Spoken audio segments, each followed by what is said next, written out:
안녕하십니까. 성문교회 이기명 목사입니다. 오늘도 하나님 나라의 관점으로 읽는 신명기 강해를 시작하도록 하겠습니다. 먼저 기도하겠습니다. 하나님 아버지 감사합니다. 잠시 성경 공부를 쉬었다가 또 다시 처음으로 신명기의 말씀을 시작하도록 인도하시니 감사드립니다. 신명기의 말씀 이제 시작하오니 신명기의 말씀에 담긴 하나님의 뜻과 하나님의 놀라운 비전과 소망이 저희들에게도 심어지고 나타내어질 수 있도록 주님 인도하여 주시옵소서.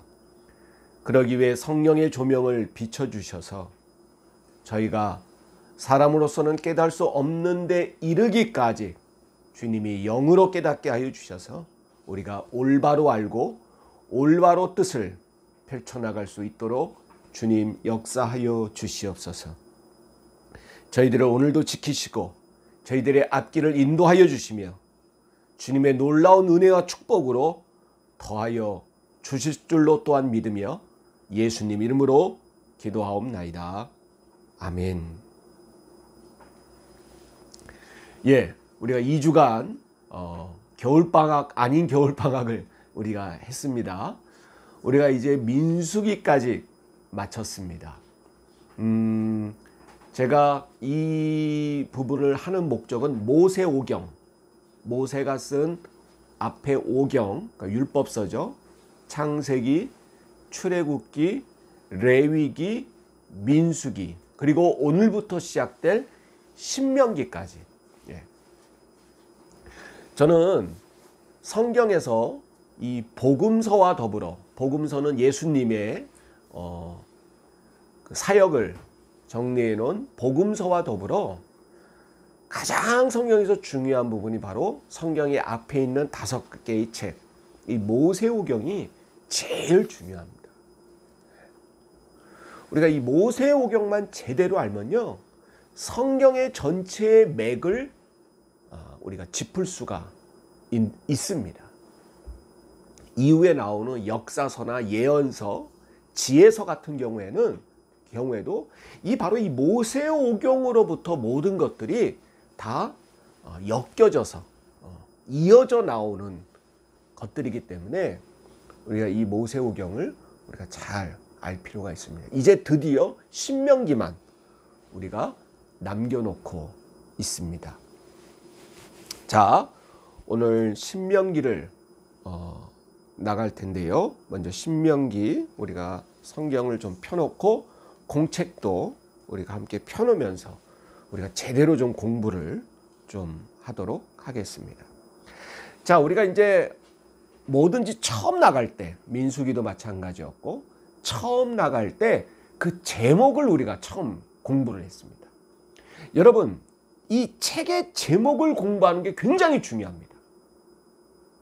그래서 그 책의 전체적인 어떠한 개괄, 바로 그게 책의 제목입니다. 왜 이 제목을 붙였을까? 바로 우리가 그걸 공부하면 우리가 신명기의 전체를 파악하는 데 굉장히 용이할 것입니다. 자, 먼저 신명기입니다. 신명기. 이게 우리나라 말로 신명기인데요. 사실 우리나라 말은 사실 여러분도 잘 아시다시피 한자어에서 기원을 한 게 굉장히 많죠.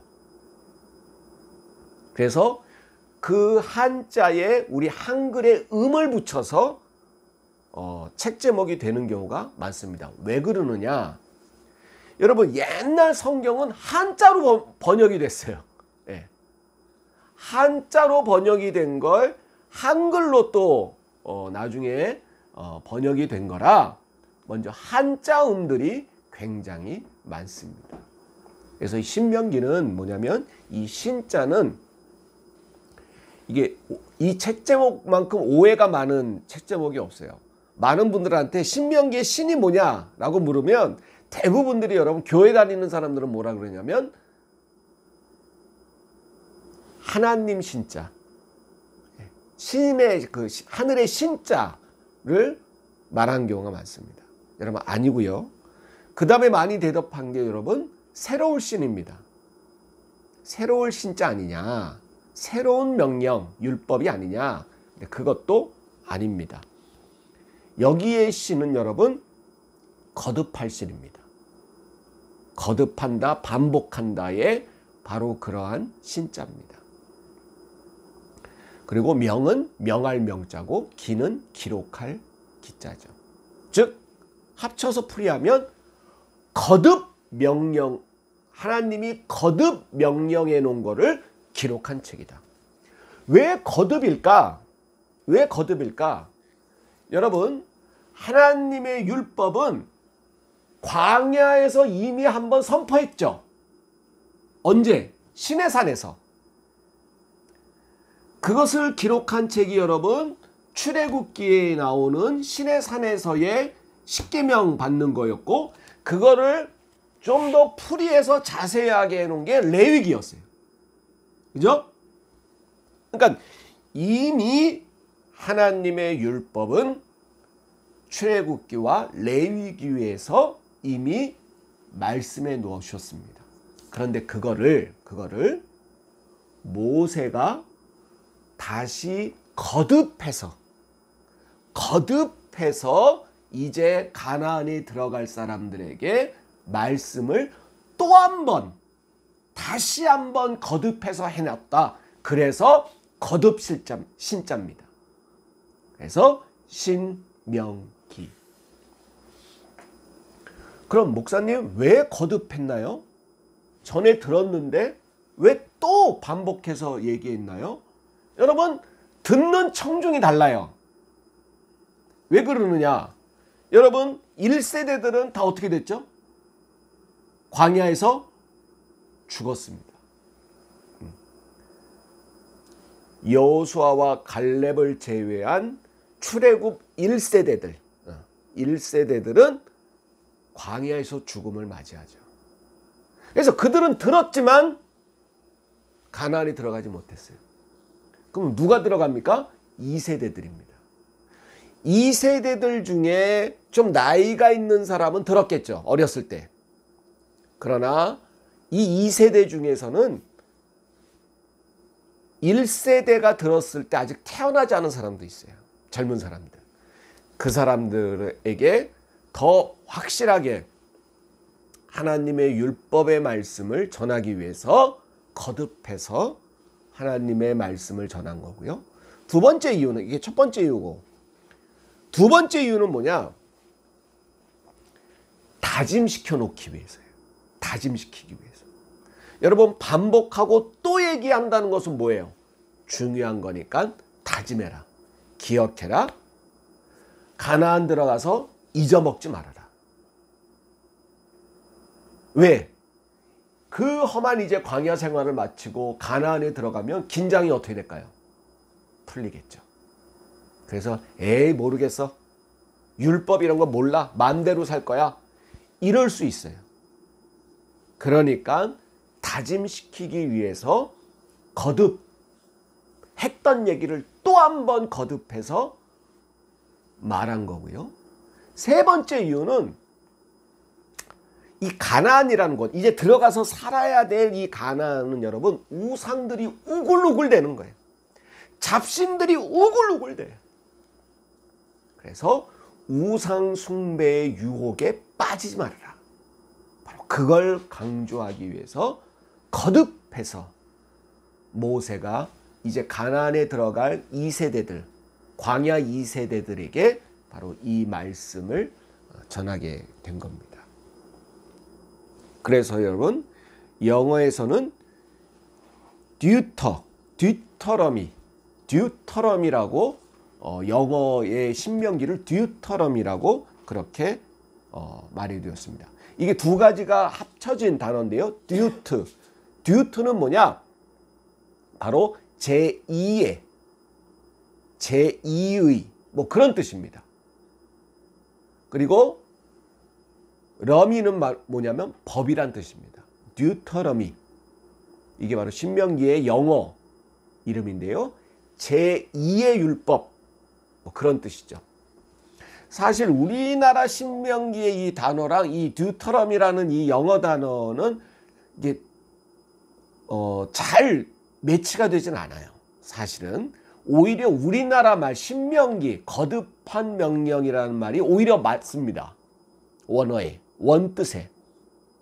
근데 하여튼 그렇다는 것 여러분 참고적으로 알아두시고요. 그렇다면 이 신명기의 전체적인 어떠한 형식은 뭐냐? 이것은 모세의 설교 형식을 띠고 있습니다. 설교. 여러분 그 주일마다 목사님께서 설교 말씀을 전하시죠. 하나님의 말씀을 대언해서 설교 말씀을 전합니다. 여러분 그 설교도 어떤 형식이 있어요. 네. 그리고 하나님의 말씀은 인용하는 형식도 있습니다. 그거와 비슷하게 모세가 이제 청중들을 모아놓고 설교하는 형식으로 이 신명기는 쓰여졌습니다. 그래서 보면 레위기나 민수기랑 좀 달라요. 레위기나 민수기는 어떻게 보면 약간 학문적인 어떤 글 같아요.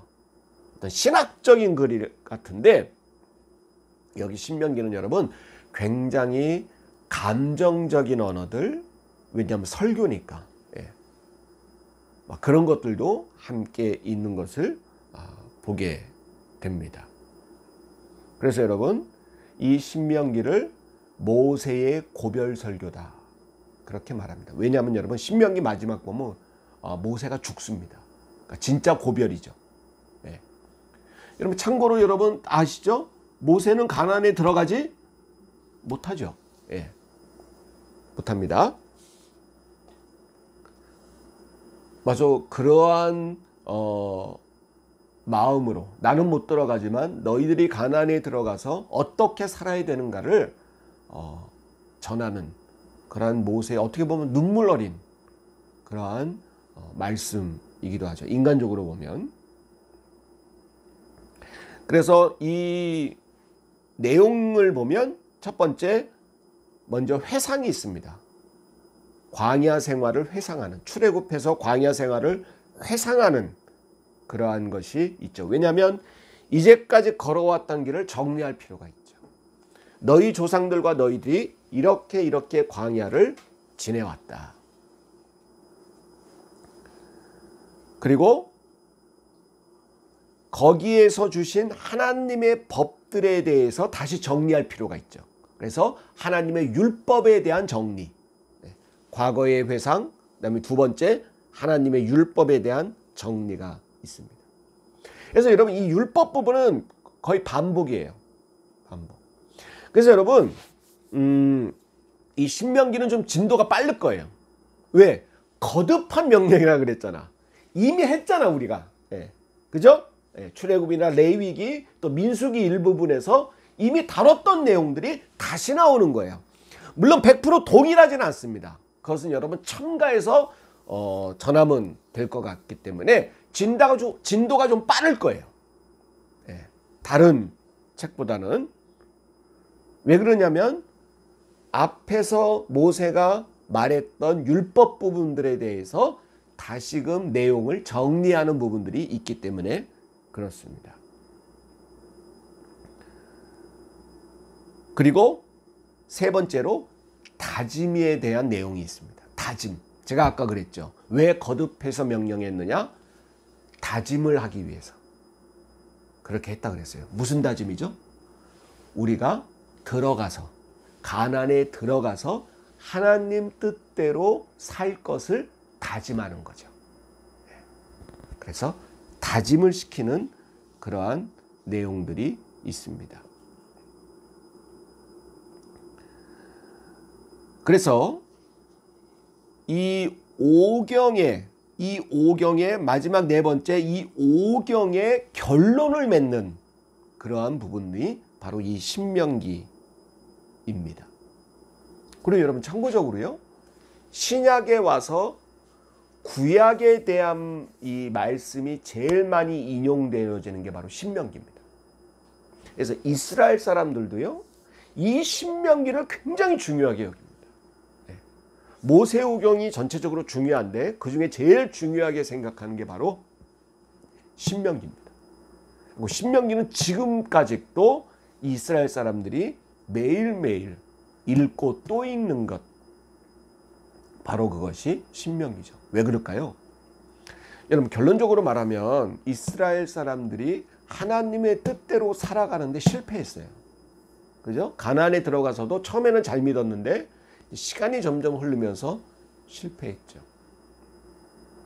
그 실패한 원인을 어디서 찾냐면 우리가 신명기를 제대로 공부하지 않아서다. 그렇게 결론을 내립니다. 왜? 다짐을 시켰던 게 신명기잖아요. 예. 너희가 하나님의 말씀을 잊지 말고 하나님 말씀을 청종하고 하나님 말씀대로 살아야 된다. 그렇게 꼭 해라 라고 다짐을 시켰던 건데 가나안에 들어가서 그렇게 못했잖아요. 그러니까 우리가 새롭게 다짐을 해야 된다 라고 이스라엘 사람들은 생각했기 때문에 신명기를 반복하는 겁니다. 읽는 겁니다. 그래서 신명기 말씀에 보면 6장에 보면 뭐예요? 이 말씀을 어디에도 메고 손목에도 메고 어디에도 붙이고 이마에도 붙이고.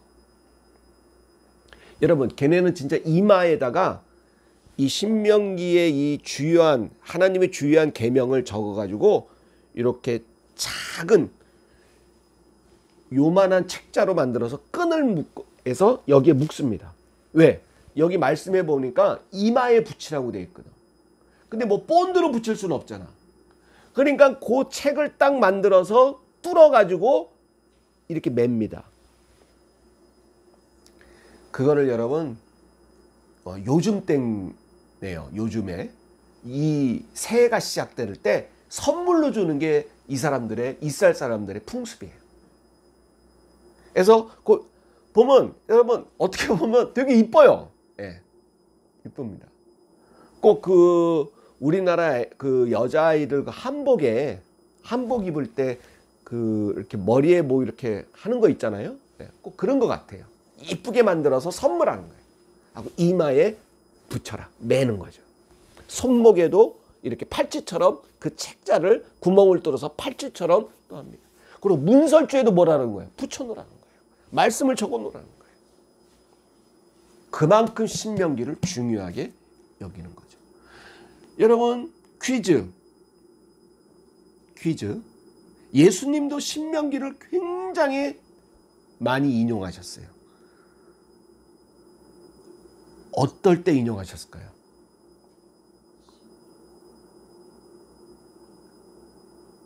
예수님이 이 신명기의 말씀을 거듭해서 인용하신 적이 있으셔요.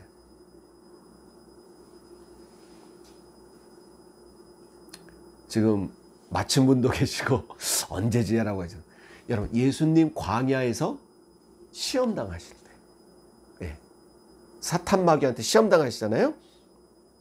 그때 여러분, 이 예수님이 신명기의 말씀으로만 3번씩이나 물리치십니다. 인자는 떡으로만 살 것이 아니요. 이것도 신명기에 나오는 말씀. 너희 주 여호와 하나님을 시험하지 말라. 그것도 여러분 신명기에 나오는 말씀. 예수님도 신명기 팬이야, 팬. 그 신명기의 말씀이 그렇게 좋으셔서 신명기의 말씀을 가지고 사역을 하셨어요. 바울도 여러분, 바울 서신 속에 신명기의 말씀이 무수히 인용이 됩니다. 여러분, 우리도 이 신명기의 말씀을 이제 배울 텐데요. 우리도 이러한 마음으로 신명기를 공부합시다. 뭡니까? 우리의 나태해진 신앙, 하나님의 말씀과 우리의 일상의 삶이 하나가 되지 못하는 우리들의 모습, 위선적인 모습, 그러지 말고 다시금 새롭게 변화되자라는 다짐의 마음을 가지고 신명기를 공부합시다. 아멘? 예. 다짐의 마음, 회복의 마음, 회개의 마음, 변화의 마음, 거듭 변화되는 마음으로 우리가 신명기를 공부하면 이게 신명기의 영성이에요. 신명기의 영성. 우리가 그런 마음을 가지고 공부를 해야 될 것입니다. 그래서 이제 신명기의 내용이 그렇고, 자, 신명기라는 제목, 신명기가 무슨 뜻이냐고 공부했고요. 두 번째, 신명기의 내용에 대해서 공부했고, 세 번째, 신명기의 목적이 뭐냐? 첫 번째, 잊지 말자입니다. 잊지 말자 6.25가 아니고 잊지 말자 말씀입니다. 예. 그래서 이 세대들한테 지금 얘기하는 거죠. 그래서 뭐라고 얘기하는 겁니까? 모세의 말씀을, 하나님의 말씀을 통해서 너희 조상들의 실수를 반복하지 말라는 거예요. 너희 조상들, 너희 부모 세대들이 왜 광야에서, 가나안에 들어가지 못하고 광야에서 다 멸절했느냐? 너희들은 그 실수를 반복하지, 잊지 말라. 바로 이거를 말하는 거고요. 두 번째는 여러분 약간 좀 어려운 얘기인데요. 율법의 상황화입니다. 율법의 상황화. 이게 무슨 말이냐면,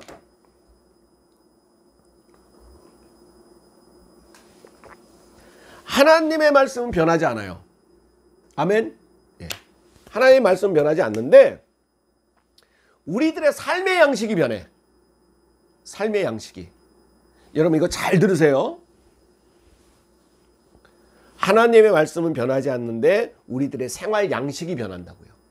왜? 문명의 발전에 의해서. 근데 여러분 다 포함해서 이것도 하나님의 역사예요. 자, 다시 하나님의 말씀, 창세기의 말씀, 출애굽기의 말씀, 이것도 하나님의 역사예요. 그죠?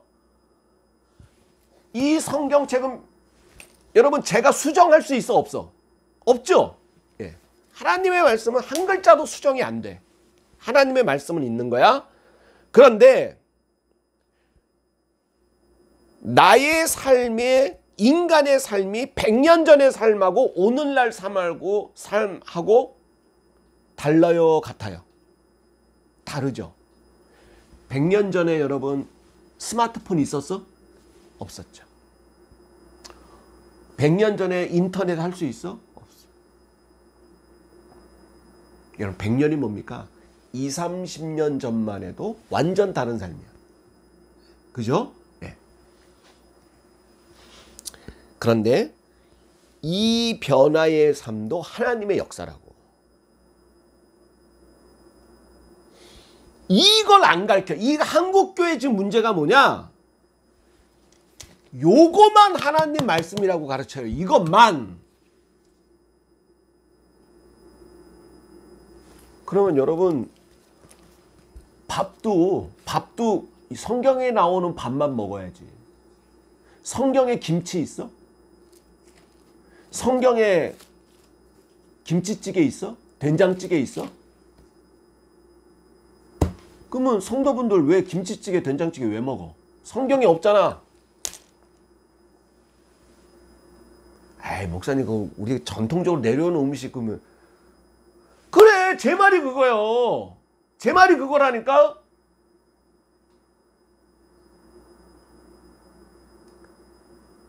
그러면 이 변하지 않는 말씀을 하나님의 역사의 흐름에 뭐 해야 돼?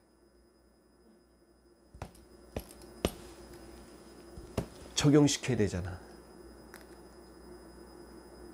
그러면 여기에 이 상황이라는 게 하나님 역사라고 말하면 되게 뭐 신앙이 없는 것처럼 생각을 해. 아니라니까요. 적용시켜야 돼요. 해석을 시켜야 돼. 이거를 해석이라 그래. 변하지 않는 하나님의 말씀을 변해가는 문명사에다가, 이것도 하나님의 역사, 문명의 발전인 하나님의 역사에 적용시키는 걸 뭐라 그런다? 해석이라 그런다. 해석이라 그런다. 해석해낼 줄 알아야 돼. 그러면 이 신명기의 말씀을 오늘날 우리들의 삶, 이 성경에 없는 스마트폰도 있고 자동차도 있고 이러한 우리들의 삶에다가 적용시키기 위한 해석이 필요해. 바울은 그걸 뭐라 그랬느냐? 바로 그게 성령의 역사라고 말합니다. 성령의 역사. 자, 그래서 율법은 정해졌는데 이게 상황이 바뀌니까 해석해내는 일이 필요했어. 그게 율법의 상황화라 그래. 오늘날로 치면 말씀의 상황화. 목사님 무슨 상황이 변했나요? 광야는 매일매일 뭐 해야 되는 삶이야? 이동하는 삶이에요. 상황이 달라. 가나안은 정착하는 생활이야. 한 마을을 정했으면 그 마을에 정착해. 광야는 이동해 다녀. 그리고 광야는 농사를 지을 수 있어요, 없어요? 없어요. 이동해 가는데 아니 논밭 만들어봤자 어떻게 해? 또 떠나는데 뭐하러 만들어? 야채 같은 것은 광야 다니다가 이렇게 난 거 이런 거 뜯어먹는 거예요. 근데 이 정착은 여러분 씨 뿌리고 거름 주고 땅을 일궈야 돼. 여러분 사람의 가치관이 달라집니다. 유목민족하고 정착민족은 여러분 개념이 달라요. 삶을 보는 개념이 달라져요. 가치관이 달라져. 그러면 이 율법을 바라보는 것도 어떻게 해? 달라질 수 있어요. 그렇기 때문에 하나님의 이 중심은 바뀌지 않아요. 중심은. 말씀의 중심은 바뀌지 않아. 그런데 떠돌아다녔던 삶하고 정착한 삶하고는 다르기 때문에 이 변하지 않는 하나님의 말씀을 떠돌이로 다녔던 유목민족으로 다녔던 사람들에게 말했던 것과 그 사람들에게 공부시켰던 방법과 이 사람들에게 공부시키는 방법이 달라져야 된단 말이에요. 그래서 신명기의 목적이 있는 거예요. 이거는 정착민들을 위한 하나님 말씀이에요. 출애굽기나 레위기는 유목민족, 이동하는 민족에게 필요한 그거예요. 민수기는 뭐냐? 중간. 바로 그 성경의 말씀에 쓰여진 목적들이 다 달라요. 목적들이. 그리고 세 번째 제일 중요한 겁니다. 이 민수기의 신명기의 목적 세 번째 언약에 대한 순종입니다. 그래서 여러분 이 신명기의 아주 중요한 테스트가 뭐냐? 바로 그겁니다. 말씀을 따르면 뭘 받고? 여러분들 좋아하는 거. 뭘 받고? 축복을 받고. 말씀을 따르지 않으면 뭘 받으리라? 저주를 받으리라. 축복과 저주. 이게 중요한 아주 강력한 대비 효과를 나타내는데요. 그렇기 때문에 하나님의 이 언약의 말씀에 바로 순종해야 됨을 목적으로 하는 게 바로 신명기입니다. 자, 오늘은 일단 여기까지 하겠는데요. 이 신명기 제목에 나오는 의미, 거듭해서 하나님의 말씀을 전한 것이다. 왜 거듭했냐? 듣는 청중이 다르다. 1세대와 2세대. 그리고 신명기의 내용, 그리고 목적까지 우리가 공부해 봤습니다. 여러분, 제가 여기서 아까 강조했던 게 바로 신학의 상황화입니다. 율법의 말씀의 상황화. 말씀은 하나지만 우리가 살아가는 삶의 문명의 역사도 하나님의 역사로 변해갑니다. 그 변해가는 문명사를 하나님의 말씀으로 적용시킬 때는 바로 해석을 해야 된다는 것. 우리가 잘 깨닫고 이런 관점으로 우리가 성경을 바라봐야 하나님 뜻에 맞게 성경을 보는 것입니다. 성경은 여러분 지나간 죽어간 문자들이 아닙니다. 지금도 우리들의 삶에서 살아 움직여 운동하고 우리 골수를 쪼개는 우리를 변화시키는 말씀이어야 합니다. 그렇기 때문에 해석해내야 됩니다. 그렇기 때문에 이 공부가 필요한 것입니다. 저와 여러분 신명기의 말씀을 잘 배워서 우리가 우리의 삶을 거듭나게 새롭게 변화시키는 그러한 기회가 되시기를 주의 이름으로 축원드립니다. 주님 가르친 기도로 마치겠습니다. 하늘에 계신 우리 아버지여, 이름이 거룩히 여김을 받으시오며 나라가 임하옵시며 뜻이 하늘에서 이루어진 것 같이 땅에서도 이루어지이다. 오늘날 우리에게 할 양식을 주옵시고 우리가 우리에게 죄 지은 자를 사하여 준 것 같이 우리의 죄를 사하여 주옵시고 우리를 시험에 들게 하지 마옵시며 다만 악에서 구하옵소서. 대개 나라와 권세와 영광이 아버지께 영원히 있사옵나이다. 아멘. 감사합니다.